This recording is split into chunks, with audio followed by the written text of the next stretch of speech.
2021, I tried my hand at making my very own Coraline doll. But now, something big is happening. And this is my last chance to try and make the best Coraline doll out there. Will 3 more years of experience be enough to achieve that goal? Today, we find out. Coraline. That absolutely horrific children's movie has always had a special place in my heart. I was kind of a spooky little kid, interested in like bats and skeletons and stuff. Non-stop Scooby-Doo fan. Drawn to horror movie covers at the long-lost ancient realm known as family video. Needless to say, Halloween is in my blood. But Coraline is extra special because of one little thing. When my family moved into the house that I'm in now, Coraline was very new. So what better movie to buy your children to watch on the day you move in than Coraline? And bonus, your kids will get to feel oh so connected to the main character, seeing as one of their new bedrooms has 2 little doors in it. Guys, I'm not making this up. You've been seeing one of them in every video I've posted this year. And it was not this nice looking when we moved in, let me tell you that. But when I decided to make a Coraline doll a few years ago, it was kind of perfect for some spooky movie accurate pictures. But now, like I said before, I only have one more chance to make a Coraline doll. And that's because I'm moving. It is really weird to say that, but I am. I'm moving. At some point, I will not have access to these little doors. And while I may not actually use them for glamour shots in this video, since the big door is too big and the little door is kind of tucked behind one of my shelves too much, I thought what better way to close out this chapter of my life than with the movie that started it. Coraline! Now, don't worry, I have plenty of other videos planned to go out through the rest of this year, all in this house. But starting sometime next year, we'll be in a new place. So this doll is kind of now or never. And because everything is better with numbers, I'll be doing this video in the style of one of my buy versus DIYs. So I guess this time it's kind of a DIY versus DIY.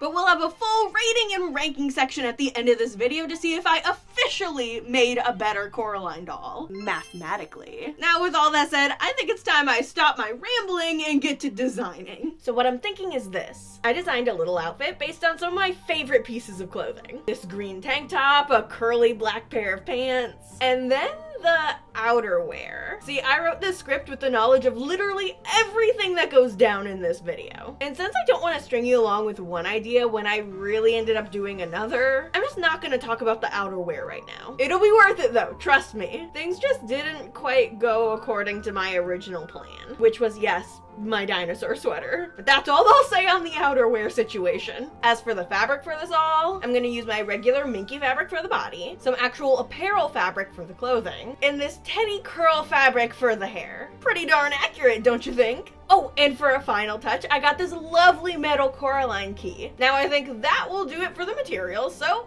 let's get cracking.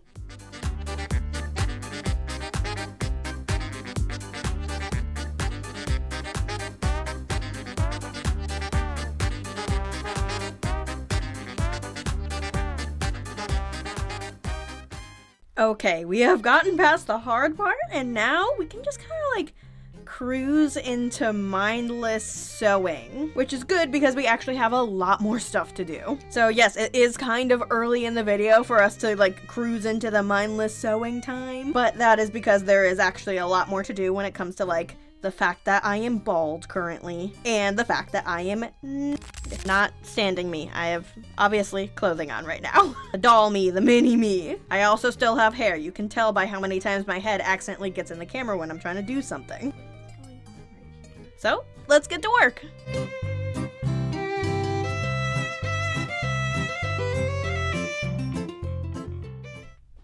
Okay, I think we're missing a little something. What do you think it is? That's right, arms! Gold star for you for knowing the human body. Now, we don't just sew on arms here. Arms are special, which is why it's now time for my super secret advertisement technique!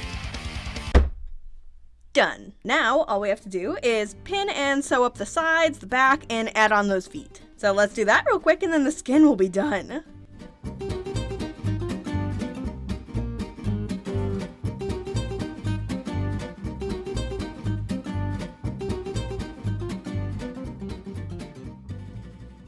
Okay, the skin is done. I know it looks like a weird bald blob of nothing, but it'll look better soon, I promise. One thing I am actually really excited for is the fact that I added the top surgery scars. I've kind of always wanted a plushie with top surgery scars. I know that sounds weird, but I've kind of always wanted one, and I think it's kind of cool that my little mini me gets to be the one that gets them first. I also love this other little personalization thing I did. Gave myself a little ear split. These are just little details I'm excited for. And real quick, since you made it this far into the video, I just wanted to give you a huge thank you. And to remind you, just in case you forgot, to like and subscribe if you're enjoying the video so far. I say in case you forgot because I do legitimately forget sometimes, and the reminder is very helpful when I'm watching people that I like. Also, a massive thank you to my Pixie Tier and Above patrons. They honestly keep this channel going. You guys, I love you. And my Bear Tier patrons this month are getting this little beetle pattern, which is actually the last pattern I'm offering on my Patreon. At least for now. Everything has just been getting really overwhelming, especially with the whole moving thing, and I needed something that I could cut from my schedule. And these bigger Patreon benefits were kind of the only option. So get them while you still can. I still have the tutorial from last month up, and this Patreon pattern is still up too. But the pattern will be going away by the end of November. So get it while you still can. Bear to your patrons, this is all yours. But with all that said, let's get this, ooh,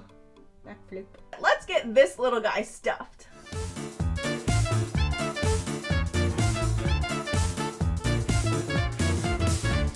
Okay, because I wasn't quite sure how the face was gonna work out, I did pin these off camera. But now that we have the head stuffed and checked for mistakes, we can move on to the next step. So of course, now, the moment you've all been waiting for, it's bead time. Bead, see?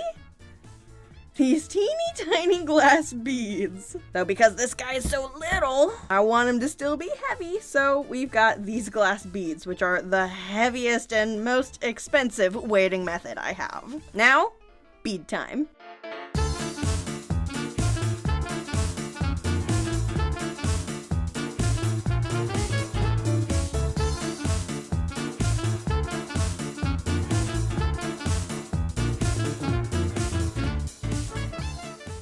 Okay, now that the mini-me is all stuffed, we are gonna take a break from the plushie, actually, and get to work on the clothing and the hair. So, real quick, I'm gonna make myself a little toupee. And now we can get started on the clothing. You really thought I forgot about the outerwear issue? I could never. So what happened? Well, I started this project with the intention of recreating my green dinosaur sweater that I wear kind of all the time, but I couldn't find sweatery green fabric like that, like, anywhere. And from there, everything kind of just went downhill. And I tried everything. I tried black sweaters, white sweaters, star sweaters, no sweaters. All of them finding some way to just barely not work. Ugh, I mean, come on. Is there really no other piece of clothing I have matching fabric to? All I have left for apparel fabric is things like tulle and like old Halloween fabric. Wait a minute. This is kind of perfect. Okay. Way back on this channel, I made this Halloween jacket. It was the first piece of clothing I had ever made, and I was like super proud of it. And guess who still has leftover fabric from that project? Me! That's who! Ugh, this is just too perfect. I'm not even gonna waste any more time with this. Let's just get the pieces done so that we can finish this project.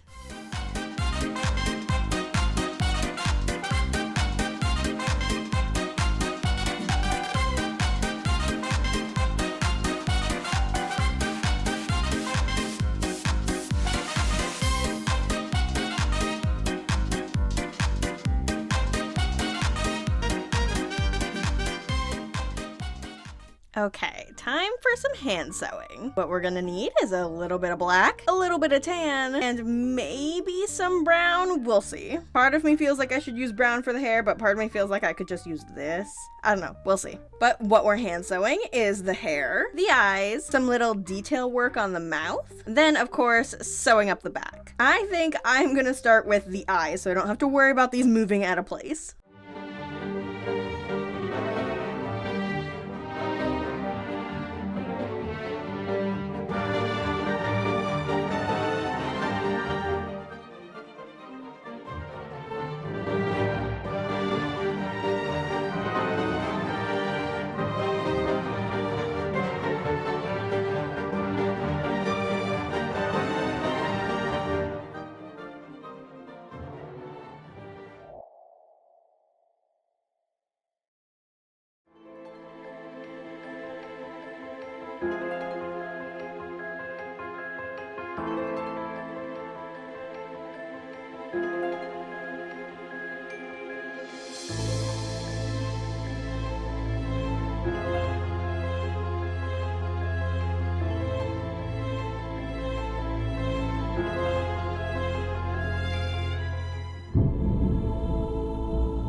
The project is complete. Now, just like my buy versus DIYs, we're gonna be putting these two Coraline dolls against each other to see which one is officially the best Coraline doll, mathematically. We have 4 categories today, all rated out of 10 for a maximum score of 40 overall. Though I do offer bonus points if there's anything especially special about one of these cuties. Remember, some categories are objective, some are subjective. Everyone's best plushie is gonna be different, so today we're finding the best one in my opinion. Now that we're all on the same page about how this works, let's get started. Our first category is time. And usually in my regular buy versus DIYs, this category is really easy. This time, however, not so much. See, way back when I made this Coraline doll, I wasn't really timing how long it took to make things. Like, unless it was for my Etsy shop, I didn't really start timing how long things took until after my Fiona and Cake project from last year. That 31-hour-long project is what made me realize that time is an important factor in how impressive a project is. Point being, I don't really know how long my first Coraline doll took to make, so I'm just gonna have to estimate. I'm estimating that it would take around 6 to 7 hours back then, which will earn it a score of 8 out of 10. Our new doll, on the other hand, ended up taking 14 hours and 49 minutes. That is double what the first doll took, which is why it's only getting a 5 out of 10 here. Sorry, new guy. Our next category is price. How I decide scores in this category is by thinking up a dream price, a price that I'd immediately snatch one of these plushies up at, then take points away as it goes above that. Our dream price for a Coraline doll like one of these would be set at $25. And this time I can actually estimate the price of the old doll pretty easily. That would be around $20. With it being $5 under the dream price, I can't give it anything other than a 10 out of 10. Our new doll, on the other hand, prices in at around $35.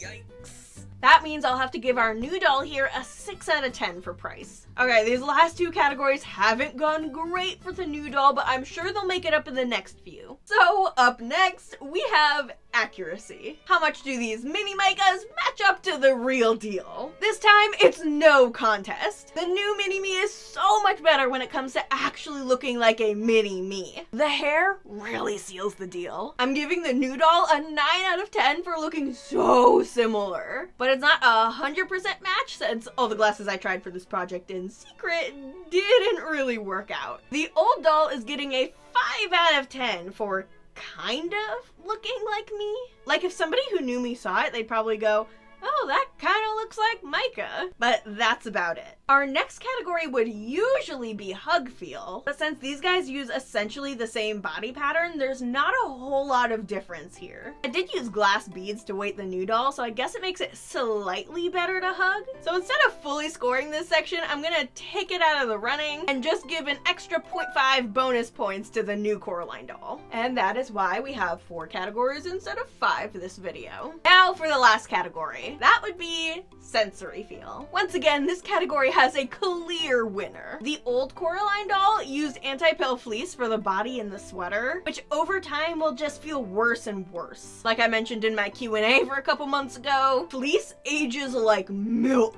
I used it back then because I thought it'd make it look more like a vintage rag doll, but now I kinda don't care about that. The hair and pants are kind of nice to feel, but it's not really enough to make up for the fleece everywhere else. So it's getting a 4 out of 10 here, unfortunately. The new doll, on the other hand, is so much better. Obviously, as you know, I used a nice minky fabric for the base, and there's so many other interesting textures just from using actual apparel fabric. Not to mention how nice and soft the hair is this time around. Sure, the jacket isn't the softest, and I'm on the fence about whether or not I love or hate the texture of the hat, but overall, sensory-wise, I like this one a lot more than I do the old one. So it's gonna get an 8 out of 10 in this category. Overall, I definitely feel like I improved over the last 3 years of plushie making. I used techniques and materials that I didn't even know existed back in 2021, and I think my work shows it. No matter what the scores end up being, I'm proud of the work I did over the last 3 years to get to this point. And I hope I get to look back on this project one day and see how much I've grown again. Now, without any further ado, I have tallied all of the points and it's time for the scoring. So,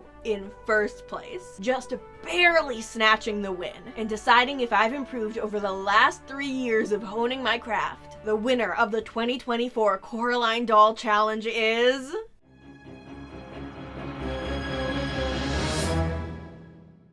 the new Coraline doll! Oh my goodness, I didn't think I was gonna make it. These scores were so close. The new Coraline doll just barely eked out the win by 1.5 points. Tallying them all, there was a moment where I was so worried that I hadn't actually improved enough to beat my 3-year-old doll. The old doll had a total score of 27 to the new one's 28.5, which was terrifyingly close for my liking. Either there's a maximum score a doll like this can get, or I need to really up my game if I ever do decide to come back like 5 years from now to make another one of these. But sincerely, thank you all so much for coming on this journey with me. It's been absolutely wild. And if you like this rating scoring format, check out one of my buy versus DIYs. They are super fun. I wish it was fall weather right now. Friggin' 80 degrees.